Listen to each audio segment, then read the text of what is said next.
Though I think of myself as a sage with age, if you call me Tage, I will be filled with rage, and roll around like a groggy, soggy doggy, for my name is actually pronounced Toggy. Hello, my name is Toggy. I'm applying to become an ESL instructor, and we're going to look at my favorite hobby, which is also a language. It's the language of Brazilian jiu-jitsu. I'm going to relate to you how it's a language and how it compares to English as a language.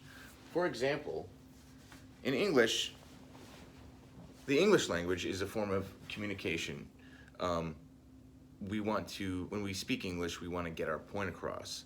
Whereas in BJJ, or in any martial art, we want to neutralize our opponent. So it's communication, but in a different way. English is an analytic language, as opposed to a synthetic language. It's best based on word order and prepositions, as opposed to, say, Russian or Latin, where it's all based on declensions and you can put the word in any order you want to. BJJ is a grappling art, like wrestling or judo, whereas as opposed to striking art, like boxing or kickboxing, Muay Thai. You're striking, whereas grappling arts, you take your opponent to the ground and you restrain him. English evolved from Proto-Indo-European, which became Indo-European, which became Proto-Germanic, which became Anglo-Saxon, which became modern English, the type of English we speak today.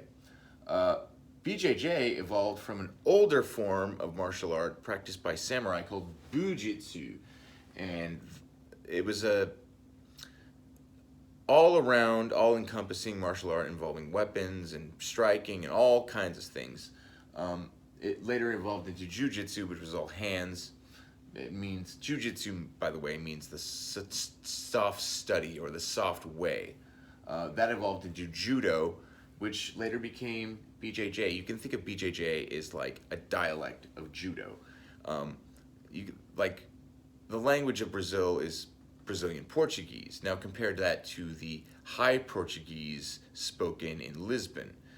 That's kind of the same parallel we're talking about when we talk about BJJ as compared to judo. Same art, different emphasis, different dialects.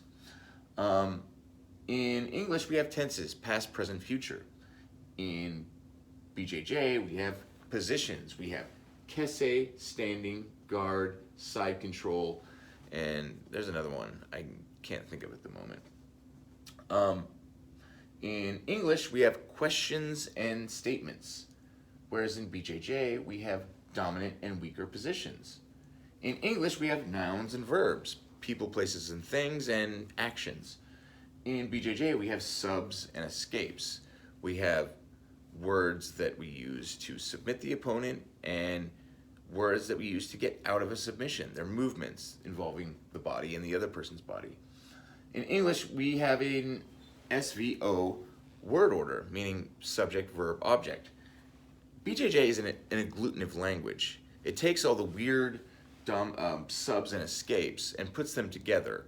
And, you can have, like in Turkish, you have like these little pieces of verbs or words, meanings, I guess, phonemes that they put together into one long word. And Turkish does that. Hungarian does that as well. English is unique among languages in that it has a present continuous. I am talking, you are listening, you are watching, I am filming.